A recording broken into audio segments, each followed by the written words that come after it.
there. Just practicing my chipping, getting ready for the golf course. I know why you've come by. We've looked at Euler's number, we've looked at natural logarithms, but you still don't know how to take the derivative of a simple exponential equation, like y equals 2 to the power of x. Seems kind of important. Come on, let's go. We'll take a look at it together. So far we have learned that the derivative of e to the power of x, Euler's number, is e to the power of x itself. So it's that special exponential function whose derivative is itself. So it's just the right base to make that true. The derivative of the inverse of e to the power of x ln x, the natural logarithm, is 1 over x. So we can actually use that information to find derivatives of all the exponential functions and all the logarithmic functions. And that's what we're going to do today. So this question, finding the derivative of y equals a to the power of x, was a problem that we introduced at the very beginning. And we didn't solve it, but we said that if a was equal to e, then we knew the derivative would be itself, e to the power of x. So how do we find the derivative of this? Well, we could start by taking the ln of both sides of the equation.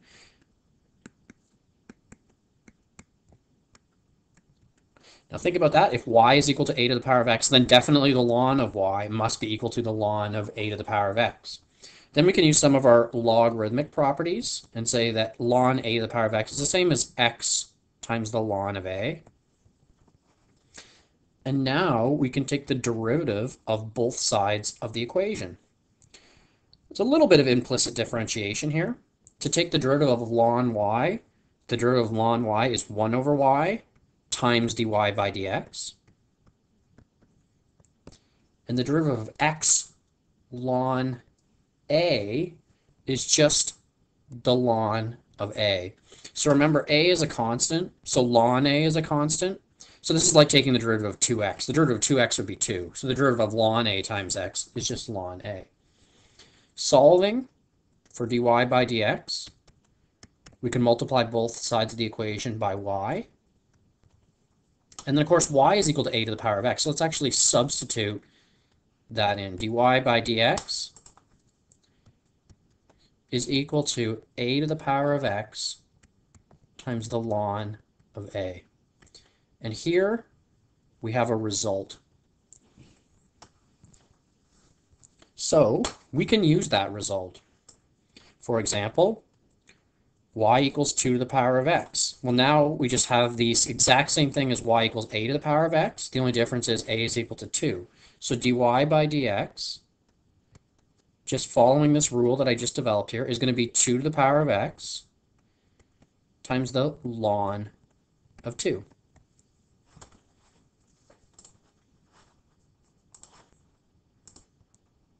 Now that is not the only way to answer this problem. We don't have to remember this rule here. If we want, we can just do what we did when we derived the rule every single time. So an alternative method would just be take the ln of both sides of the equation. Ln y equals the ln of 2 to the power of x, meaning that ln y equals x times ln 2. The derivative of both sides gives us 1 over y times dy by dx equals ln 2. Multiply by y, and then replace y with 2 to the power of x.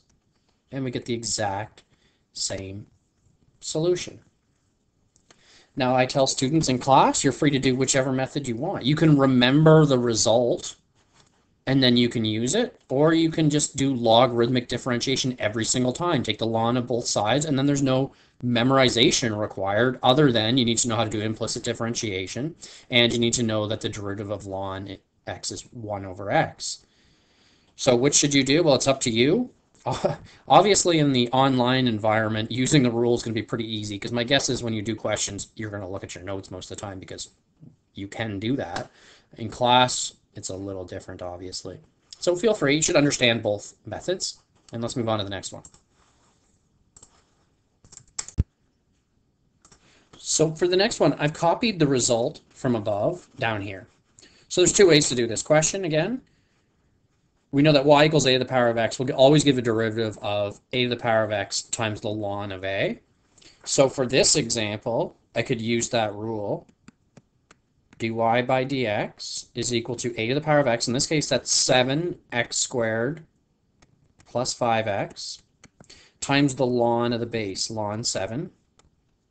Now, unfortunately, in this case, x is itself a function. So we have a composite function, a function within a function. So the chain rule applies here. So since it wasn't a simple 7 to the power of x or 2 to the power of x, we have to take the derivative of this stuff right here, the x squared plus 5x. And the chain rule tells us to multiply by 2x plus 5, just like that. And there's our final answer. It's a bit of a mess, but that's what the derivative is. Now we could, of course, do what we did up here in green as well. And that's where we decide to, not use this result right here.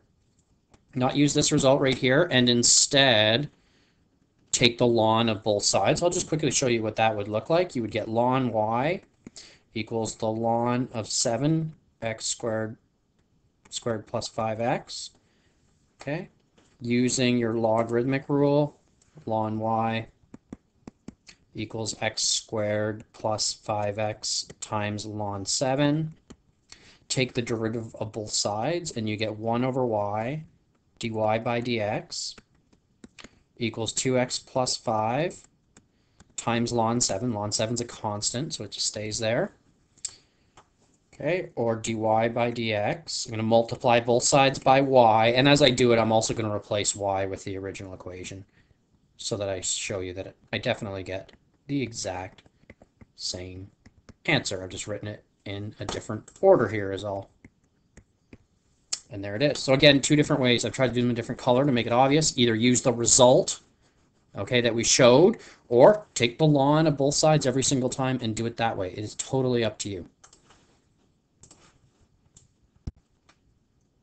Next, we can do something that I think is really interesting, and that's we can revisit our very first rule about differentiation, the power rule, and we can actually prove it. And it's a really simple proof. So that is, we can prove that if f of x equals x to the power of n, then f prime of x is n times x to the power of n minus 1. So for example, when we have f of x is x cubed, then the power rule tells us that f prime of x is 3x squared.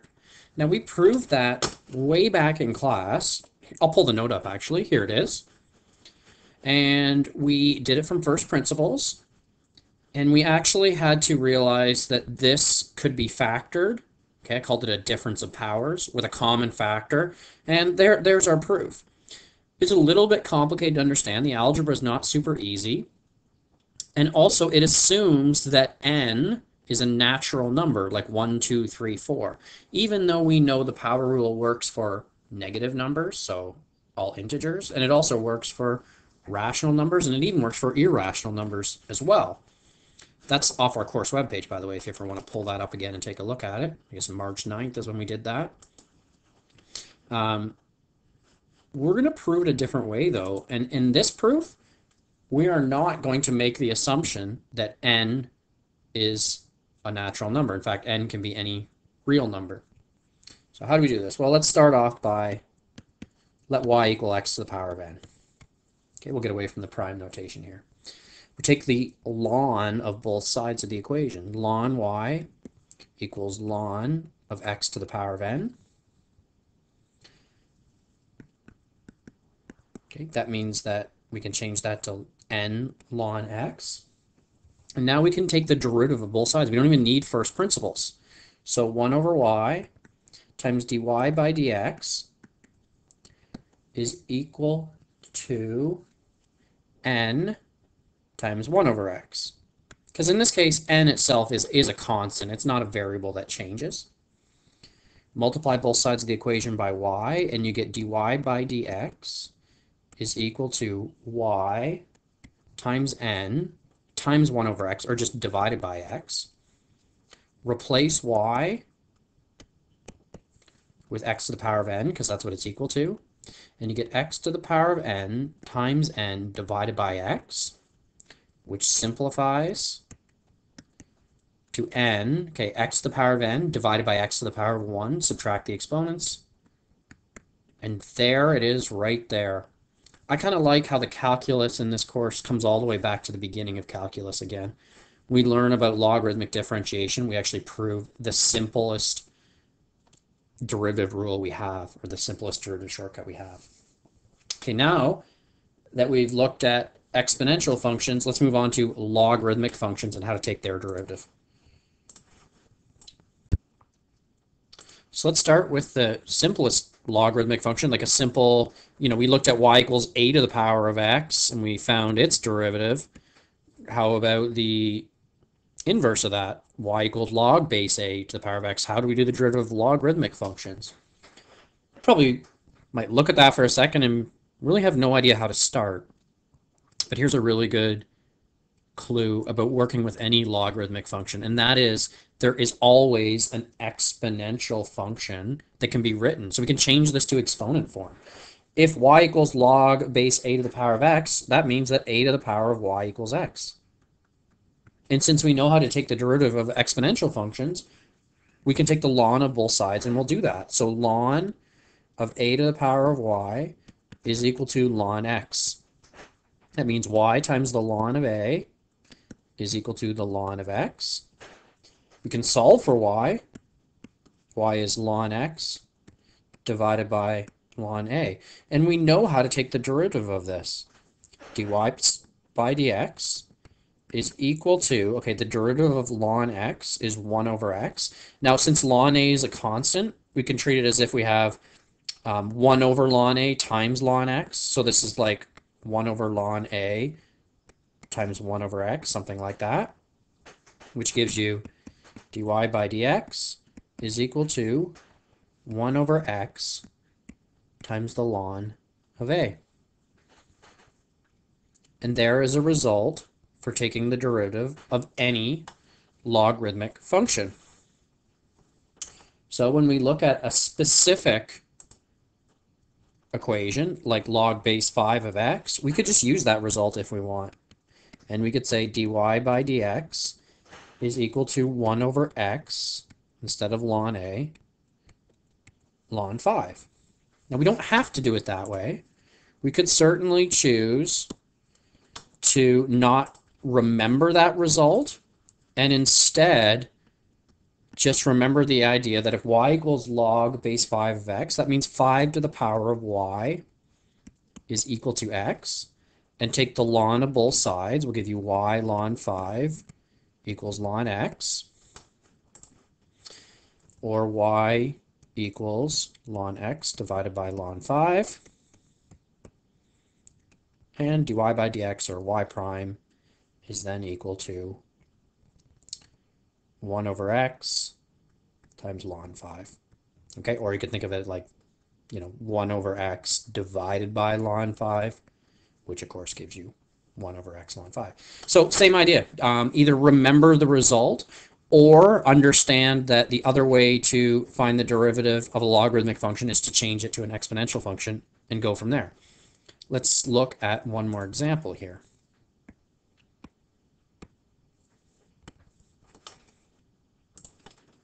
Okay, y equals the ln of x squared plus 3x.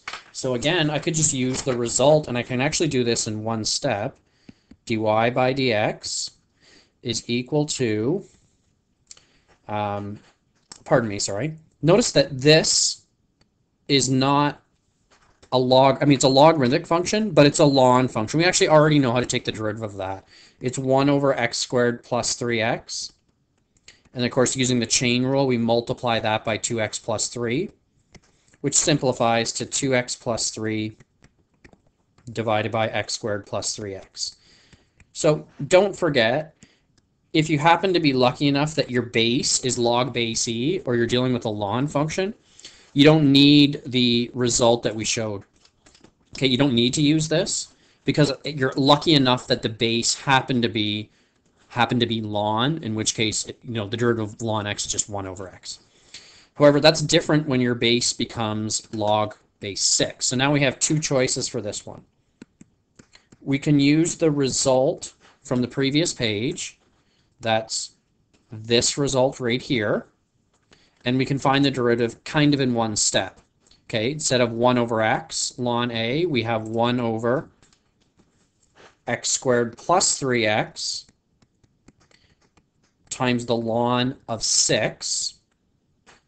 However, there is a trick here. In the result, okay, we just had x, so log base a of x. Now we have log base a of some other function, not x. So again, it's the chain rule. If x itself is a function, we have to multiply by its derivative. So we multiply by 2x plus 3. Very similar to the example above as well. And of course, that simplifies. Don't really need those brackets there, but there they are. Into that. Okay. Is there another way to do this question? Absolutely. You don't need to use the result. You can simply switch to exponential form. So if this is true, okay, then we know that there must be an exponential equation that's also true. In this case, that's 6 to the power of y equals x squared plus 3x. And then we can take the ln of both sides, and we can solve the equation that way. Just doing a couple steps at once here. Y ln 6 will be the ln of x squared plus 3x. Or y is equal to ln of x squared plus 3x divided by ln 6, or multiply by 1 over ln 6, same thing. And then you could take the derivative, because you know how to do the derivative of ln. 1 over x squared plus 3x times 2x plus 3 using the chain rule, and then of course the ln 6 right there. Okay, and then you just clean all that up, and of course you get the same thing as you do up here. Okay, so for both logarithmic functions and for exponential functions, you always have a choice. You can sort of derive the, I call this green writing here, like you're deriving the rule every single time. And in my blue examples, I'm using the result that I found right here. So it's totally up to you.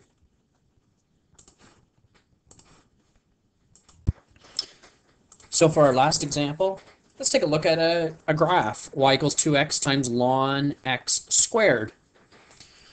So to start examining this graph, we might start thinking about intercepts.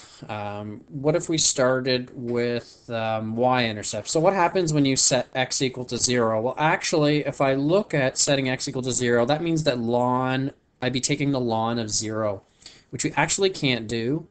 Okay, why can't you take the ln of 0? Because the answer to that would be e to the power of what equals 0, and that's not possible. It's also not possible to take the ln of a negative number, like the ln of -2, for example. If you went to do that, you'd be saying e to the power of what equals -2, and e to the power of something's always going to be bigger than 0. So this function actually has a domain that x must be bigger than 0. So there's definitely not going to be any y-intercepts. Are there any x-intercepts? Any places where y could be 0? Well, that would mean that 0 equals 2x times the ln of x squared. Well, if 0 equals 2x, 2x can't be 0 since we know that x can't be 0. But the ln of x can actually be equal to 0. That would mean that x is equal to e to the power of 0, or x equals 1. So we do have one x-intercept. That's at 1, 0. How about like end behavior? The nice thing about the end behavior is if x is greater than 0, we only need to worry about what happens as x approaches positive infinity, because it cannot approach negative infinity. Okay, well, as x approaches positive infinity, notice that 2x gets bigger and bigger, and so does the ln of x squared. So there's no doubt that y approaches positive infinity as well. The next thing we might want to look at is the derivative and start looking at some critical points. So dy by dx, let's just rewrite this here. Y equals 2x times ln x squared. We need to start thinking about the product rule when we do the derivative here. So the derivative of 2x is 2 times ln x squared plus 2x times the derivative of ln x squared. So the first thing we need to do is like the power of a function rule. The derivative is going to be 2 times ln x times the derivative of ln x, which is 1 over x. That gives us 2 times ln x squared plus, notice that the x's will actually divide out here, and we get 4 ln x. Now, we want to know when critical points are equal to, so there's our derivative. Critical points are when the derivative is equal to 0. So let's set that to 0 and solve. Notice we can factor out a 2 ln x. And we're left with ln x plus 2. Now, I factored it because that's an easy way to solve this equation when it's equal to 0. So either ln x equals 0 or ln x plus 2 equals 0. Now remember, I can't take the ln of 0, but I can have a ln that's equal to 0. So ln x can equal 0 if x equals 1. So it turns out that x-intercept that we found above is also a critical point, 1, 0. Ln x plus 2 equals 0 when ln x is equal to negative 2, which also happens when x is equal to e to the power of negative 2, or x equals 1 over e squared. Now, if x is equal to 1 over e squared, we might want to find the y value. How do we do that? Well, we sub in x equals 1 over e squared into the original formula, 2x ln x squared. So y would be equal to 2 over e squared times the, what do I have, ln x squared? Yes. The ln. Now, rather than putting 1 over e squared in here, I can also put e to the power of negative 2, which is actually easier to figure out. So ln of e to the power of negative 2 is basically saying, you know, e to the power of what gives you e to the power of negative 2? Well, that answer is negative 2. Or you could look at it and you could say it's negative 2 because bring the negative 2 down here, and then the ln of e is equal to 1. So in either case, it's negative 2 squared, which gives us y equals 8 over e squared. And so our second critical point, we have 1, 0 as a critical point, of course. Our second critical point is going to be 1 over e squared, 8 over e squared, which is about 8 over e squared is about 1.1. 1 over e squared, I'm not sure, I don't have that in front of me. That's about, let's pause this for one thing. Sorry about that. Just to give you an idea, that's about 0.14 comma 1.1. That's sometimes helpful for graphing to know that. Okay, so there's our first derivative. There's our 2 critical points. Those could be turning points. They might not be. One way to check and see is we take the second derivative, and if the second derivative will tell us, if the second derivative is not 0, that means that those must be turning points. So let's take a look at the second derivative. So I'm just going to start by rewriting. Our first derivative was equal to 2 times ln x squared plus 4 ln x. Now, it might seem like the second derivative is going to be a mess, but it actually doesn't work out that badly. The notation's a bit ugly, remember. D squared y by dx squared. Okay, so the derivative of 2 ln x squared would be 4 times ln x, 4 times ln x to the power of 1, times the derivative of ln x, which is 1 over x, plus 4 times the derivative of ln x, which is 1 over x. It does just give us 4 over x. So actually, that simplifies very nicely to 4 ln x plus 4 all over x. And we want to know when is that equal to 0, so I'm just going to do that for now. Okay, well, notice it's undefined when x is equal to 0, but that's fine, because we know that x has to be greater than 0. We've already talked about that. So could 4 ln x plus 4 be equal to 0? It can. Divide both sides by 4, and you get ln x plus 1 equals 0. Or ln x equals negative 1. And that has the solution that x is equal to e to the power of negative 1, or x equals 1 over e. So since the only time the second derivative is equal to 0 is at 1 over e, that means that these two turning points, sorry, these two critical points, pardon me, are turning points. Why? Because their second derivative is not 0. So the second derivative test tells us they're either local mins or local maxes. If we checked the sign of the second derivative, okay, then we could figure out whether or not they are in fact local mins or whether they are in fact local maxes. I think we'll find we don't need to do that because when we sketch the graph, we're only left with one choice. Now, if you sub in x equals 1 over e into the original equation, I'm not going to do that. I'm going to let you do that if you want. You will find that at x equals 1 over e, y is equal to 2 over e. And so we have an inflection point at 1 over e, 2 over e. And then, of course, we have our two turning points that we talked about before at 1, 0, and the other one being 1 over e squared, and what was it, 8 over e squared, I believe. Okay, which we found up there. Yep. Okay, so is that enough information to graph it? I believe that it is. Now, rather than watch me use my stylus on my computer to graph it, I'm going to pull it up in Desmos, and we'll just talk about how you could come up with that graph yourself. So here it is.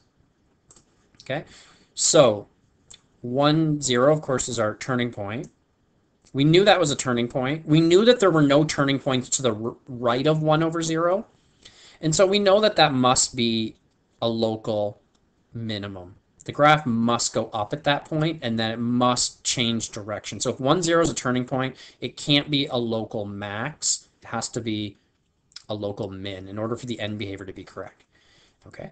We then know that there's a inflection point that we found in here at 1 over e, 2 over e. Now 1 over e, 2 over e is very close to 0.36, 0.74.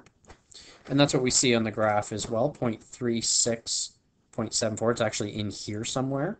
Okay, somewhere in there, there's a inflection point, which makes sense because our other turning point at 1 over e squared, 8 over e squared is right here, and it must be a local maximum because, well, why is that? Well, there's one other thing that we haven't really looked at in this graph yet that would help us, and that although we know x must be greater than 0, we don't know what happens as x approaches 0. Well, just look at the equation here. As x gets closer and closer to 0, 2x gets closer and closer to 0. And the ln of a small number is a small number. Although you can't take the ln of 0, if you take the ln of a small number like 0.1, you're going to get a very small number. I mean, think about it. E to the power of what is equal to 0.1 is the answer to the ln of 0.1. That's got to be a really, really small exponent. And so we get a very small number.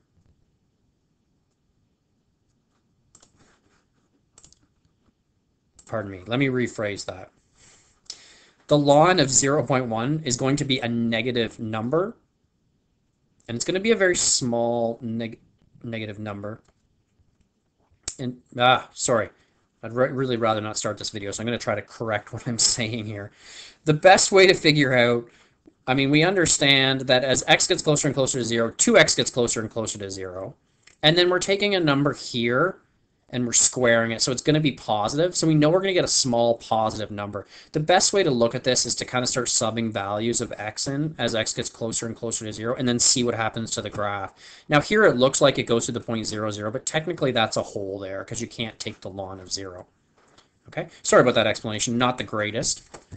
And having said that, with that not very good explanation at the end, that concludes this lesson, and I believe that's the last lesson I'll be putting up for you on YouTube.